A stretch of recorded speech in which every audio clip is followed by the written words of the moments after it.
Hello learners, welcome to your own YouTube channel coding crackers. मैं स्नेहा रानी मिश्रा सबसे पहले आप सभी का स्वागत करती हूं आपके अपने यूट्यूब चैनल कोडिंग क्रैकर्स में। जैसा कि हमने कल सारे देव C++ की सेटिंग्स कंप्लीट कर ली थी, सारे सेटअप्स कर लिए थे। अब आज से हम अपनी प्रोग्रामिंग की जर्नी स्टार्ट करेंगे। आज हम अपना वेरी फर्स्ट प्रोग्राम लिखेंगे। हर एक लाइन, हर एक सिंटेक्स का मीनिंग समझेंगे। हमने कोई लाइन लिखा है तो क्यों लिखा है, कैसे लिखा है। तो आइए बिना देर किए शुरू करते हैं।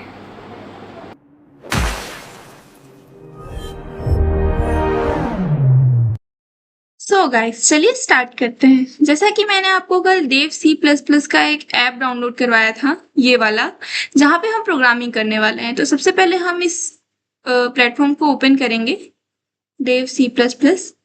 इसको ओपन करने के बाद इसको मैं बड़ा कर लेती हूँ। यहाँ पे मैं कुछ सेटिंग्स कर लेती हूँ ताकि मैं आपको समझाने में इजीली समझा पाऊँ।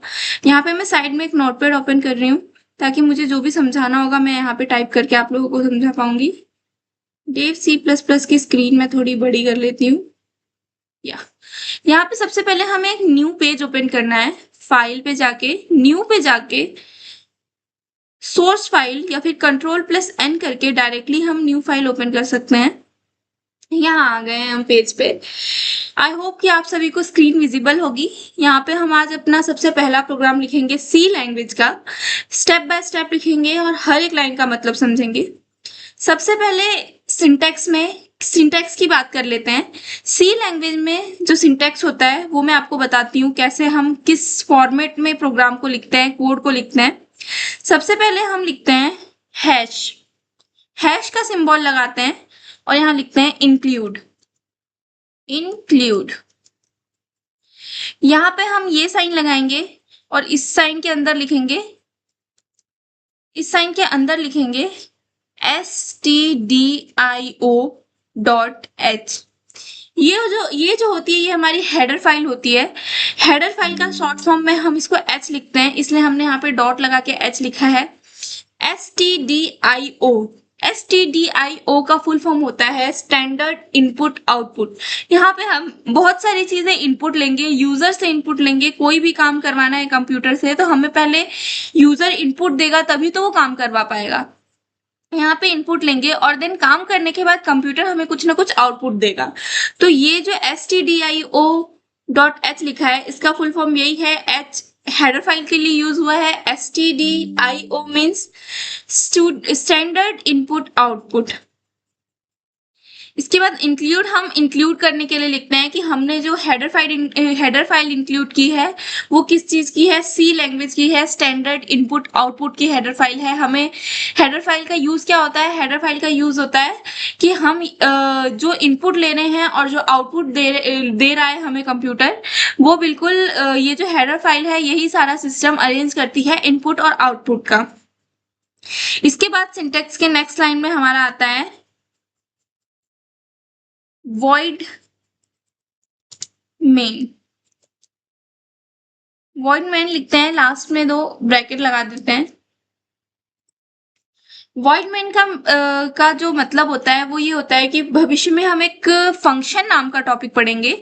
वो फंक्शन में हम अलग अलग तरह के फंक्शन बनाएंगे, तो ये भी एक फंक्शन ही है। ये मेन नाम हमने इसलिए लिखा है क्योंकि एक मेन फंक्शन है, इसी के अंदर हम कंप्यूटर से सारे काम करवाएंगे। बाकी ये जो हम अलग अलग फंक्शन बनाते हैं, जो हम भविष्य में पढ़ेंगे, वो फंक्शन अपने काम को करवाने के लिए रिपीटेडली कोई काम हो रहा है तो हम मेन कोड के अंदर उसको लिखने से अच्छा हम क्यों ना एक ही बार उस फंक्शन को अलग करके लिख दे और उसको बार बार यूज में ले। ये होता है फंक्शन। पर यहाँ पे हमारा एक मेन फंक्शन है जिसके अंदर हम मेन सारे काम हम मेन फंक्शन के अंदर करते हैं। मेन फंक्शन के बाद हमें लगाने हैं कर्ली ब्रैकेट्स। कर्ली ब्रैकेट लगाने के बाद एंटर करेंगे। एंटर करने के बाद हम यहाँ से अपनी कोडिंग स्टार्ट करेंगे। जहां कर्ली ब्रैकेट क्लोज होगा वहां पे हमारा जो मेन फंक्शन है वो फिनिश हो जाएगा और वहां पे हम अपनी प्रोग्रामिंग का एंड करेंगे। यहाँ पे बहुत सारे जगहों पे आपको यहाँ पे इंट देखने को मिलेगा। इंट जब भी लिखते हैं, इंट मेन जब भी लिखेंगे तब हम लास्ट में एक रिटर्न स्टेटमेंट लिखते हैं, रिटर्न 0। और अगर हम void main लिख रहे हैं तो वहां पे रिटर्न लिखने की कोई जरूरत नहीं होती है। और ये क्यों होता है इसका भी रीजन हमें भविष्य में पता चलेगा जब हम फंक्शन नाम का टॉपिक पढ़ रहे होंगे। आज के लिए इतना जानिए कि यहाँ पे कर्ली ब्रैकेट लगाने के बाद एंटर क्लिक करते हैं। एंटर क्लिक करने के बाद अब हम अपना कोड स्टार्ट करते हैं। अब सबसे बेसिक कोड हेलो वर्ल्ड जो आपने बहुत जगह सुना होगा, और अगर आप बिगनर है तो मैं बताती हूँ कि कहीं भी किसी भी लैंग्वेज की ट्यूटोरियल में सबसे स्टार्टिंग में हेलो वर्ल्ड प्रिंट करवाया जाता है। हेलो वर्ल्ड प्रिंट ना करवा के क्यों ना आज हम अपना नाम प्रिंट करें। अब हमें क्या करना है, हमें कंप्यूटर से प्रिंट करवाना है, मीन्स कंप्यूटर हमें आउटपुट देना चाहिए। क्या देना चाहिए, हमारा नाम। तो वो क्या प्रिंट करेगा, हमारा नाम। तो प्रिंट करने के लिए जो स्टेटमेंट होती है उसको हम बोलते हैं प्रिंट एफ। प्रिंट एफ, और फिर ब्रैकेट लगाने के बाद डबल कोट्स में हमें जो भी प्रिंट करवाना है हम इनके बीच में लिखेंगे। जैसे मेरा नाम SNEHARANI मिश्रा, ये मुझे प्रिंट करवाना था। मैं इसको डबल कोट्स के अंदर लिखूंगी और ब्रैकेट को कर दूंगी क्लोज। कहीं भी नेक्स्ट लाइन के लिए जब भी हमें कंप्यूटर को ये बताना हो कि ये लाइन खत्म हो चुका है, जैसे हम फुल स्टॉप का यूज करते हैं, वैसे कंप्यूटर फुल स्टॉप की जगह पे सेमी कोलन यूज करता है। सेमी कोलन, जहां भी कंप्यूटर सेमी कोलन देख लेगा वो समझ जाएगा कि लाइन यहाँ पे फिनिश हो चुकी है, अब मुझे नेक्स्ट लाइन पे आना है। यहाँ एंटर दबाएंगे। एंटर दबाने के बाद हम इस ब्रैकेट को करेंगे क्लोज और हम इसको करेंगे प्रिंट। इस फाइल को सबसे पहले हमको करना होगा सेव। सेव करने के लिए Ctrl+S दबा के हम डायरेक्टली इसको सेव कर सकते हैं। अगर नहीं फाइल सेव, Ctrl+S वहां भी लिखा हुआ दिख गया है। यहाँ पे हमें दिस पीसी में आना है। मैं अपना फाइल यहाँ सेव करती हूँ, आपको अपनी पीसी में जहां भी फाइल सेव करना हो आप वहां पे कर सकते हैं। दिस पीसी में आने के बाद मैं एक नया फोल्डर बनाऊंगी यहाँ पे, कोडिंग क्रैकर्स, आप लोगों के नाम पे कोडिंग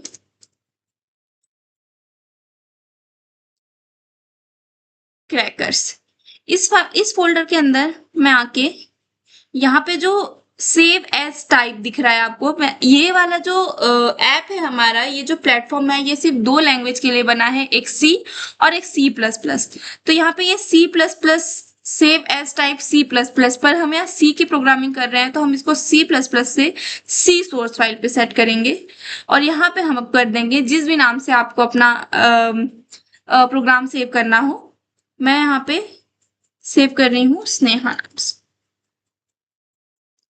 स्नेहा नाम से ना करके क्रैकर्स नाम से मैं ये सेव कर रही हूँ। इसको करने के बाद हम कर देंगे सेव। सेव करने के बाद यहाँ पर एग्जीक्यूट का ऑप्शन आपको दिखेगा। मैं आपको कुछ चीजें पहले इसकी बता देती हूँ, बहुत सारे लोग इन चीजों में ट्रबल करते हैं। अगर आपको इस कोड की फॉन्ट साइज इंक्रीज करनी है या डिक्रीज करनी है, इसके लिए आपको जाना होगा व्यू पे। व्यू के बाद टूल्स पे। टूल्स के बाद आपको जाना पड़ेगा एडिटर ऑप्शन।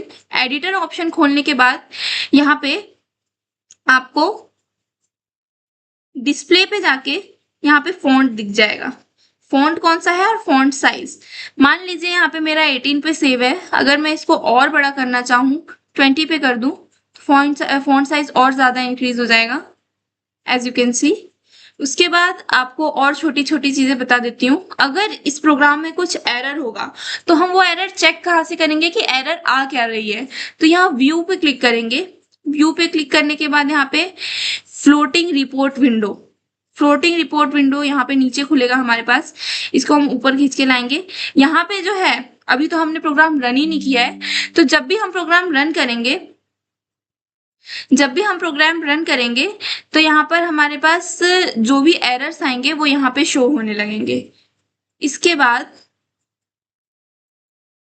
अगर हम यहीं पे व्यू पे क्लिक करके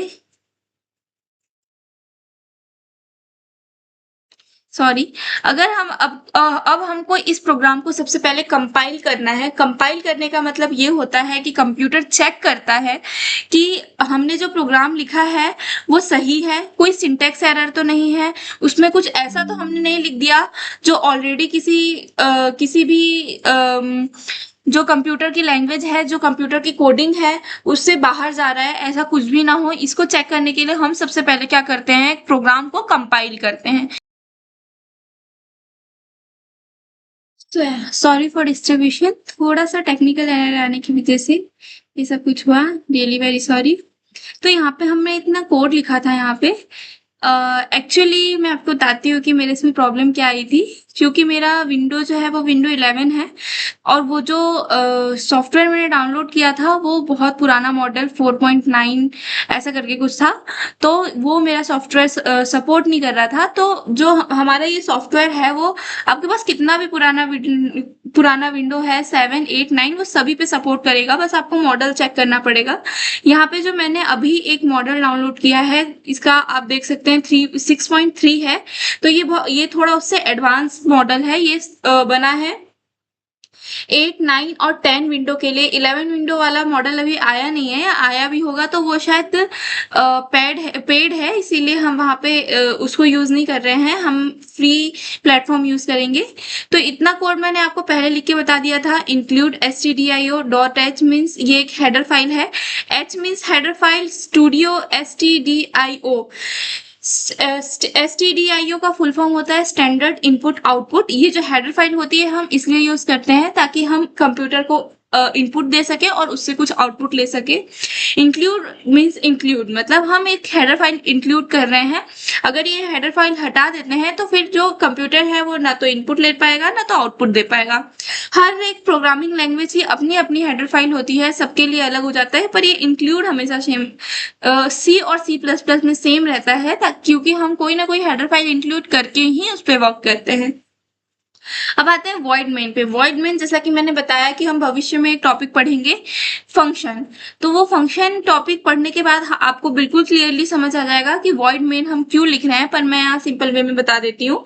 वॉइड मेन हम लिख रहे हैं, वॉइड मेन अपने आप में एक फंक्शन है, और मेन मीन्स हमारा जो फंक्शन है उसका नाम है मेन, मतलब हम मेन फंक्शन के अंदर ही सारा काम करेंगे, और जो दूसरे फंक्शंस हम क्रिएट करते हैं वो अपने इसलिए करते हैं ताकि हमारा जो कोड का लेंथ है वो छोटा हो सके। जो काम हमें कोड में बार बार करवाना है उसके लिए हम एक अलग फंक्शन बना लेते हैं, और जब भी हमें जरूरत लगती है कि हमें अब वो काम करवाना है जो वो फंक्शन कर सकता है, तो हम उस फंक्शन को कॉल कर लेते हैं और अपना काम कंप्लीट करवा लेते हैं। तो यहाँ पे हमारे पास एक फंक्शन बना दिया है हमने वॉइड मेन। मेन फंक्शन के अंदर ही हम अपना सारा काम करेंगे। जब तक हम फंक्शन नहीं पढ़ते हैं तब तक हम मेन फंक्शन के अंदर ही सारा काम करेंगे। एक चीज और मैं क्लियर कर दूं, जैसे कि मैंने पहले भी बताया कि जो वॉइड है उसकी जगह आपको कई बार इंट देखने को भी मिल जाएगा। इंट मीन्स क्या होता है, इंट मतलब जो हमारा फंक्शन बना है वो इंटीजर टाइप का है, तो यहाँ पे सिर्फ इंटीजर टाइप मीन्स हम जो इनपुट दे रहे हैं आउटपुट ले रहे हैं वो हमेशा इंटीजर रहेगा।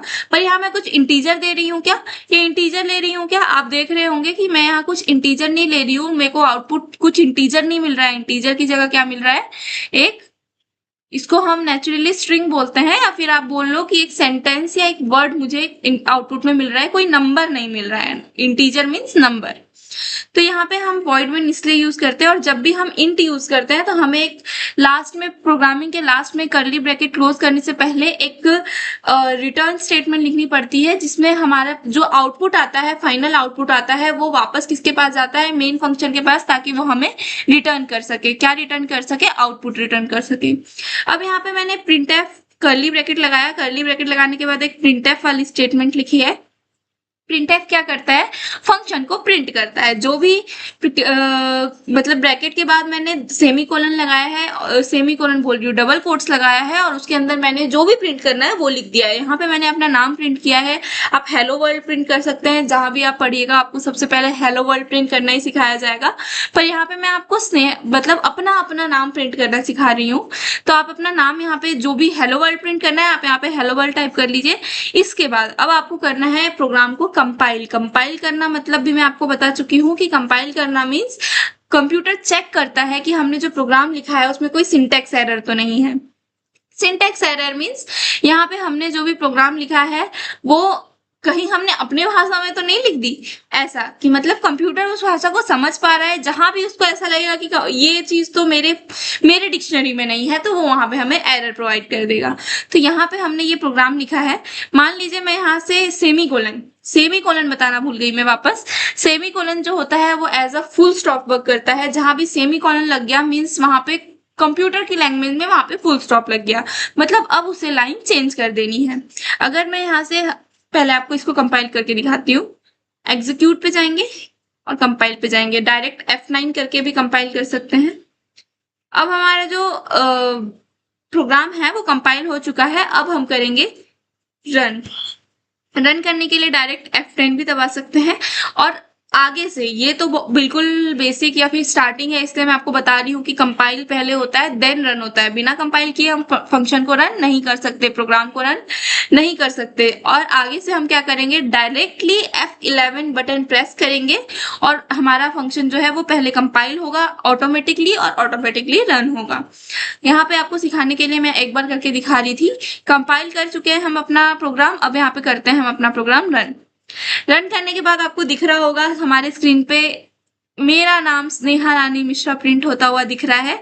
आप अपना नाम प्रिंट करके देखिए, बिल्कुल प्रिंट होगा। अगर कोई एरर आ रही है तो आप पूरा चेक करिए। यहाँ पे सिंटेक्स एरर अगर हुई तो कंपाइलर बिल्कुल एरर दे सकता है। मैं आपको शो करके दिखाती हूँ। अगर मैं यहाँ से सेमी कोलन हटा दूं, इसका मतलब कंप्यूटर ये सोचेगा कि लाइन शुरू तो की पर खत्म कहाँ की, इसलिए क्या करेगा, कंपाइलर एरर आ जाएगी। यहाँ पे मैं आपको कंपाइल करके दिखाती हूँ। ये देखिए, ये लाइन आना मीन्स एरर आना। अब हम चेक करेंगे कि एरर आ क्यों रही है। अगर आपको समझ नहीं आ रहा है कि एरर आ क्यों रही है, क्या रीजन है एरर आने का, तो आप थोड़ा सा हिंट आपको यहाँ से मिलेगा। व्यू पे जाइए, व्यू पे जाने के बाद फ्लोटिंग रिपोर्ट विंडो पे जाइए।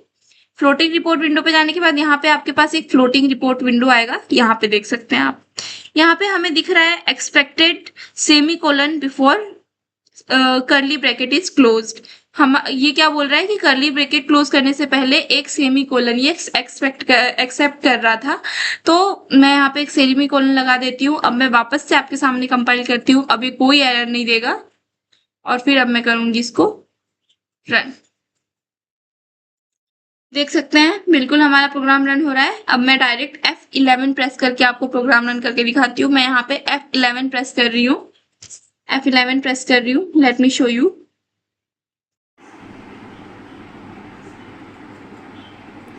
I am pressing F11 in it.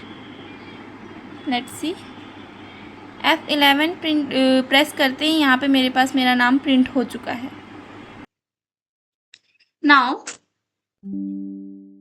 अब आगे बढ़ते हैं धीरे धीरे। चलिए, एक क्वेश्चन मेरा जो मैंने कल भी पूछा था कि कंप्यूटर कौन सी लैंग्वेज समझता है, तो आई गेस इतना तो पता होगा कि कंप्यूटर जो है वो बाइनरी लैंग्वेज समझता है। तो जो भी हम कोड देते हैं वो सबसे पहले बाइनरी नंबर में कन्वर्ट करता है। तो एक क्लास तो बाइनरी नंबर सीखने में बनता है कि हम कोई भी नंबर को बाइनरी नंबर में कैसे कन्वर्ट करेंगे। मैं स्टेप बाय स्टेप आपको सिखाती हूँ थोड़ा सा। आज की क्लास बस इतना ही सीखेंगे। मान लीजिए कोई भी नंबर है, मान लीजिए मुझे एक नंबर है 52, इसको करना है, बड़ा नंबर हो गया, मैं थोड़ा छोटा नंबर आपको एग्जांपल के लिए ले लेती हूँ 17। इसको करना है मुझे बाइनरी नंबर में कन्वर्ट। तो मैं क्या करूंगी, इसका करूंगी एलसीएम। एलसीएम लेने आता होगा सबको। सबसे पहले मैं इसको करूंगी, एलसीएम लेना है लेकिन हमेशा किस नंबर से डिवाइड करना है, 2 से। 2 से ही डिवाइड करना है। लेट्स सी, मैंने इसको करा 2 से डिवाइड। जैसे ही मैंने इसको 2 से डिवाइड करा, 17 को 2 से डिवाइड करने पे हमारे पास क्या आना चाहिए, 2 8 जा 16। यहाँ पे 8 आएगा। जो हमारा रिमाइंडर बचेगा उसको हम साइड में लिखते जाएंगे। रिमाइंडर हमारे पास क्या बचा है, 1। इसके बाद अब हम करेंगे वापस से इसको 2 से डिवाइड। 2 से डिवाइड करने पे अगेन हम इसको करेंगे 2 से डिवाइड। 2 से डिवाइड करने पे वापस 2 4 जा 8 होता है, 2 4 जा 8 होता है और 4 जा 8 होता है। अब यहाँ पे हमारे पास रिमाइंडर क्या बचेगा, रिमाइंडर बचेगा 0। वापस हम करेंगे इसको 2 से डिवाइड, वापस हम करेंगे इसको 2 से डिवाइड। यहाँ पे 2 से डिवाइड करने पे यहाँ पे क्या आएगा हमारे पास, यहाँ पे आ जाएगा 2 और रिमाइंडर क्या बचेगा, अगेन 0। वापस हम करेंगे इसको 2 से डिवाइड, यहाँ पे क्या आ जाएगा, यहाँ पे आ जाएगा 0 1 और रिमाइंडर क्या बचेगा, 0। ये जो हमारे पास रिमाइंडर बचा है इसको भी काउंट किया जाता है। यहाँ पे हम क्या करेंगे, अब जब हमें 17 का बाइनरी निकालना था तो 17 हम लिख लेते हैं पहले एक बार। मैं यहाँ पे लिख लेती हूँ 17 का जो बाइनरी होता है वो क्या होता है, जो भी हमारे पास ये रिमाइंडर बचे हैं, हमें ये जितना भी लिखा हुआ है इससे कोई मतलब नहीं है, इतने से कोई मतलब नहीं है, हमें सिर्फ ये जो रिमाइंडर लिखे हुए हैं लाइन से इससे मतलब है। रिमाइंडर देखना है, जो भी हमारे पास रिमाइंडर लिखा हुआ है उसको हमको लिखना है रिवर्स ऑर्डर में। मीन्स आपके पास जो रिमाइंडर बचे हुए हैं वो है 1 0 0 0 और देन एक रिमाइंडर, ये जो रिमाइंडर नहीं है लेकिन हम इसको भी काउंट करते हैं, तो यहाँ से लेके यहाँ तक हमें रिवर्स ऑर्डर में लिखना है, वही 17 का होगा बाइनरी। यहाँ पे मैं लिख रही हूँ 1 0 0 0 1। 17 का बाइनरी क्या हो गया, 1 0 0 1। यहाँ पे मैं एक एग्जांपल आपको और देती हूँ, 10 का बाइनरी लिख के दिखाती हूँ मैं आपको। लेट्स से मुझे 10 का बाइनरी लिखना है। 10 को मैंने डिवाइड किया 2 से, तो यहाँ पे आ गया मेरे पास, यहाँ पे आ गया मेरे पास 5 और रिमाइंडर क्या बचा, 0। अब यहाँ पे मैं अगर करती हूँ इसको वापस से 2 से डिवाइड, तो यहाँ पे आएगा मेरे पास 2 2 जा 4 और रिमाइंडर क्या बचेगा मेरे पास, 1। करती हूँ मैं वापस इसको 2 से डिवाइड, यहाँ पे क्या आ जाएगा मेरे पास 1, यहाँ पे आएगा मेरे पास 1 और रिमाइंडर क्या बचेगा, रिमाइंडर क्या बचेगा, 0। रिमाइंडर बचेगा हमारे पास 0। इसके बाद हमें क्या करना है, मैंने आपको बताया कि अब हमारे पास जो भी रिमाइंडर बचे हैं उसको हमको करना है रिवर्स ऑर्डर में लिखना है। तो 10 का बाइनरी मैं आपको लिख रही हूँ, रिवर्स ऑर्डर में जब इसको लिखेंगे तो नीचे से काउंट करिए 1 0 1 0। तो 10 का बाइनरी हमारे पास निकल के आ गया है 1 0 1 0। ये बहुत इजी ट्रिक है किसी भी नंबर का बाइनरी कैलकुलेट करने की, पर ये बहुत लंबा हो सकता है, इसलिए हमारे पास एक ट्रिक आई। अच्छा, आप फोन लेने जाते हैं तो आपका जो रैम होता है, रोम होता है, वो कितना कितना हो सकता है। कई बार आप गए होंगे, अभी आप जाते हैं तो आपको मिलता होगा 56 और 256, है ना, 8 GB रैम मिलता है। धीरे धीरे धीरे धीरे टेक्नोलॉजी बढ़ती जाती है, 84 8 ये सारे जीबी के रैम मिलते हैं। तो यहाँ पे हम उन्हीं चीजों को सबसे पहले लिखेंगे, इन चीजों को हम सबसे पहले लिखेंगे। सबसे पहले हमारे पास आता है 1, इसके बाद आता है 2, इसके बाद आता है 4, इसके बाद आता है 8। मतलब जो भी नंबर है उसको 2 से मल्टीप्लाई करते जाइए। 8 के बाद आता है 16, 16 के बाद आता है 32, 32 के बाद, एक सेकेंड, 32 के बाद आता है हमारे पास 64, 64 के बाद आता है हमारे पास 128, 128 के बाद आता है 256, 256, 256 के बाद आगे भी बहुत सारी नंबर्स आते जाते हैं। ये हाईएस्ट कहाँ तक जाता है, 1024, मतलब 1024 तक जाता है। मैं यहाँ लिख के दिखा देती हूँ आपको एक बार। इसके बाद आएगा हमारा 512 और इसके बाद आएगा हमारा 1024। ये होता है हमारा, जितना भी हम फोन लेने जाते हैं जब भी, तो हम बोलते हैं ना कि कितने जीबी रैम है, कितने जीबी रोम है, वो हमेशा इन्हीं में से कुछ होता है। यहाँ पे हम बात करते हैं, ये है बिट्स। क्या है, बिट्स। एक बिट में कितने बाइट्स होते हैं, 8 बिट मिलके। कितने बिट मिलके, 8 बिट मिलके। मैं आपको लिख के दिखाती हूँ, 8 बिट्स मिलकर क्या बनाते हैं, एक बाइट बनाते हैं, एक बाइट बनाते हैं, ठीक है। और उसके बाद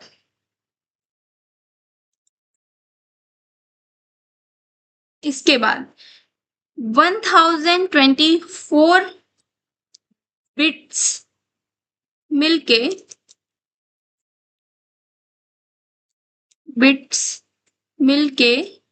क्या बनाते हैं, 1 किलोबाइट बनाते हैं, 1 किलोबाइट। इसके बाद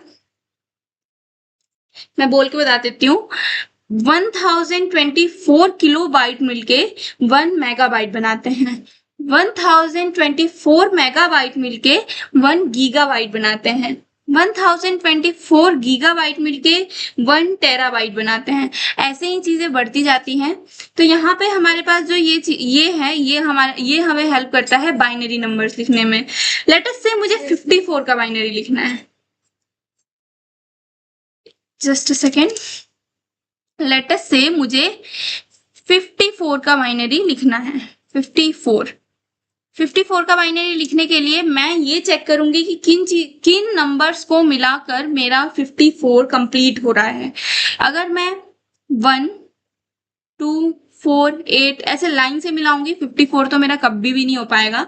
अगर मैं 1 को कर दूं 0, 2 को कर दूं, मतलब जो भी चीज है हम जिसको भी ऐड कर रहे हैं उसकी जगह पे करेंगे 1, और जहां जहां पे भी 1 होगा वो सारे नंबर्स को ऐड करने पे 54 बनना चाहिए। तो लेट अस से 34 में मैं अगर 16 ऐड कर देती हूँ तो क्या हो जाएगा, 48। 48 में मुझे कितने ऐड करने पड़ेंगे कि 54 बन जाए, कितने, 6 के लिए मैं 4 और 2 को ऐड कर सकती हूँ, 4 और 2 मिलके क्या बन जाएगा, 6। तो 2 4 16 और 32 मिलके क्या बना लेंगे, 54 बना लेंगे। तो मैं यहाँ लिखूंगी 1